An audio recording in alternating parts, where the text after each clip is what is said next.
किसी जंगल में कालू नाम का एक कौवा रहता था। वो बहुत ही अमीर था। उसको अपने पैसे पर बहुत घमंड था। हमेशा ही वो सबको अपने पैसे का रौब दिखाता रहता था। अगर कोई भी पक्षी कोई चीज लेके आया है तो ये बात कालू कौवे को बिल्कुल भी रास नहीं आती थी। वो उसे नीचा दिखाने के लिए कुछ न कुछ करता ही रहता था। कालू की बीवी मोना कौवी बहुत ही अच्छी और दिल की बहुत ही साफ थी।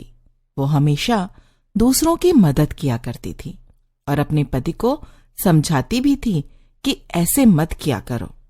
एक दिन, सुनो जी, मैं आपको बहुत समझाती हूँ कि ऐसे मत किया करो, पर आप हो कि मेरी बात समझते ही नहीं हो। किसी को नीचा दिखाने से आपको क्या मिल जाता है? अरे मोना, तू नहीं समझेगी कि किसी को नीचा दिखाकर मुझे जो सुकून मिलता है ना, उसमें कितना मजा आता है। पर आप समझते क्यों नहीं हो? आपके पास इतना पैसा है तो उसको गरीबों के लिए और अच्छे काम में लगाना चाहिए ना।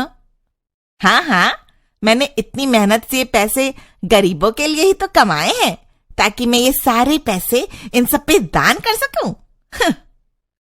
आप समझने की कोशिश क्यों नहीं करते हो? अगर आप गरीबों की मदद करोगे तो उनकी दुआ लगेगी और भगवान आपसे खुश होकर आपकी सारी इच्छा को पूरी कर देगा। क्या बात कर रही हो मोना तुम भी? भगवान मेरी इच्छा को पूरा करेगा? मेरे पास इतना पैसा है कि मैं अपनी हर इच्छा को खुद ही पूरा कर सकता हूँ, समझे? मुझे किसी की दुआ या भगवान की मेहरबानी की कोई जरूरत नहीं है। हे भगवान, पता नहीं आप कैसे समझेंगे कि पैसा ही सब कुछ नहीं होता है। अच्छे काम करके पुण्य भी कमाना जरूरी है। उससे भगवान हमेशा हमें खुश रखता है और सभी दिक्कतों और बाधाओं से दूर रखता है। मोना, मैंने तुम्हें कितनी बार समझाया है कि पैसे से बड़ा कुछ नहीं होता है, भगवान भी नहीं। पैसा है तो सुख है, वरना कुछ नहीं। बताओ, हमारे पास इतना पैसा है तभी तो हम आज सुख शांति से जी रहे हैं। अगर हमारे पास इतने पैसे नहीं होते तो आज हम भूखों की तरह तड़प रहे होते। इसीलिए पैसा ही सब कुछ है। मोना अपने पति की बात सुनकर बहुत दुखी होती है कि उसका पति तो कुछ समझना ही नहीं चाहता। बस उसे तो पैसों से ही मतलब है और पैसों के आगे उसे कुछ भी नहीं दिखाई देता।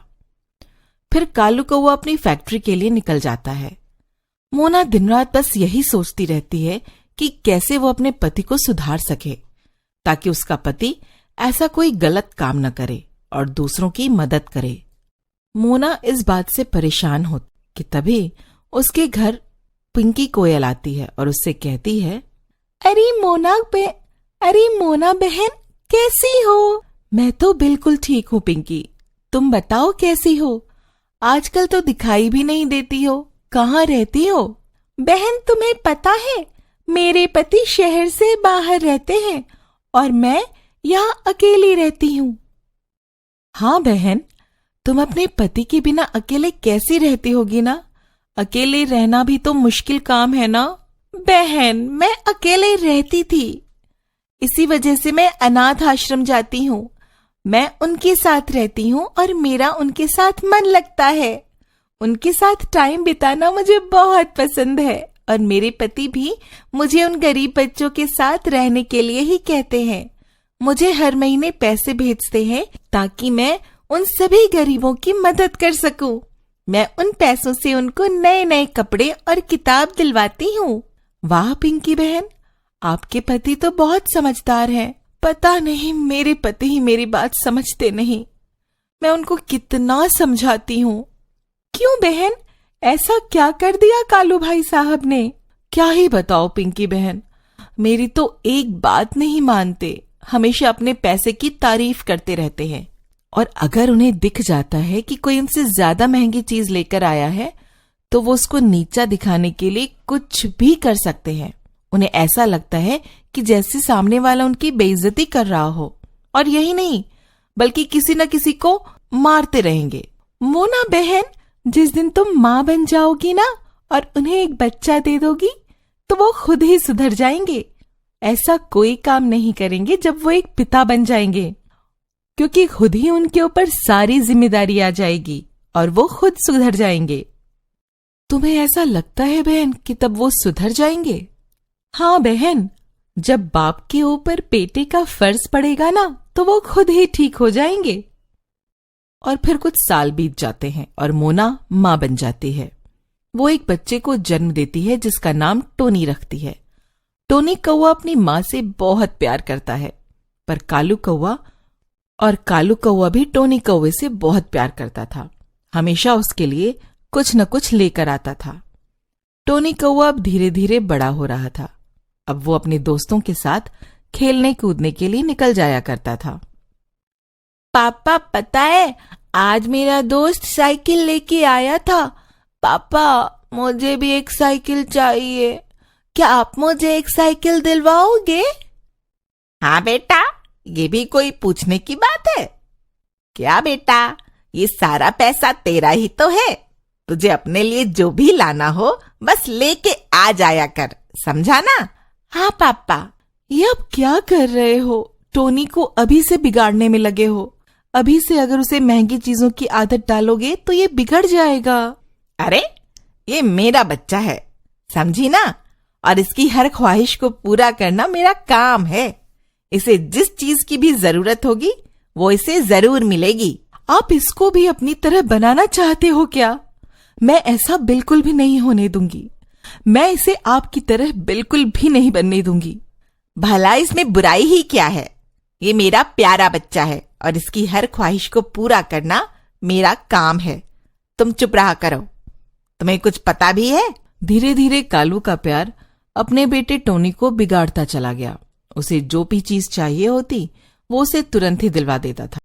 एक दिन जब टोनी अपने दोस्तों के साथ खेल रहा था तो टोनी की अपने दोस्तों के साथ लड़ाई हो गई, जिसमें टोनी को बहुत सारी चोट आ जाती है। टोनी रोते रोते अपनी माँ के पास जाता है। क्या हुआ बेटा? ये चोट कैसे लग गई? माँ, मैंने उनसे कहा था मुझे भी तुम्हारे साथ खेलना है, तो उन्होंने मुझे अपने साथ खेलने से ही मना कर दिया।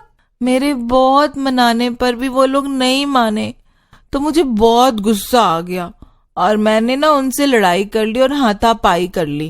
तभी ये बात टोनी के पिता सुन लेते हैं और बहुत गुस्सा होते हैं। वो टोनी के दोस्तों के पास जाते हैं और गुस्से में उन्हें मारना शुरू कर देते हैं। बहुत मारने के बाद वो उनको समझाकर घर आ जाते हैं। फिर एक दिन टोनी बहुत ही बुरी हालत में बाहर से अपने घर आता है। उसका बहुत सारा खून बह रहा होता है। कालू ये देखकर बहुत गुस्सा हो जाता है और भाग के टोनी के दोस्त के पास जाता है और जाकर उसे मारना शुरू कर देता है। कालू उसे वहां बहुत मारता है और वो बेचारा दोस्त मर जाता है। उसके घर वाले पुलिस में कंप्लेंट कर देते हैं। आपने ये क्या किया? इस बेचारे को जान से मार दिया। अरे ये तो बच्चे हैं, आप तो बड़े हो, आपको तो समझना चाहिए ना। कालू बहुत गुस्से में होता है और उसे कुछ भी नहीं समझ आ रहा होता। तभी कालू का बेटा आता है और अपने पापा से कहता है, पापा, आपने जो मुझे साइकिल दिलवाई थी ना, उसकी वजह से मेरा एक्सीडेंट हो गया था और मुझे बहुत सारी चोट लग गई थी और खून बह रहा था। पर तब तक काफी देर हो जाती है। पुलिस कालू को पकड़ने आ जाती है और कोर्ट में फैसला होने के बाद कालू को फांसी की सजा सुनाई जाती है, जिसे सुनकर कालू बहुत घबरा जाता है। और फिर वो दिन आ जाता है जब कालू को फांसी होने वाली होती है। कालू बहुत घबराया हुआ होता है और अपने कर्मों पर रो रहा होता है। वो सोचता है कि काश उसे एक बार मौका और मिल जाए सुधरने का। तभी उसकी फांसी माफ कर दी जाती है और मोना कालू से कहती है, ये सब बस आपको सबक सिखाने के लिए था। आप उस बच्चे की जान ले लेते। वो तो शुक्र है कि वो बच गया और आप फांसी से बच गए। और फिर कालू कौवा सभी से माफी मांगता है। तब से उसकी समझ में आ जाता है और वो सारे मिलजुल कर रहने लगते हैं और हंसी खुशी से सबका ध्यान रखते हैं और मदद भी करते हैं।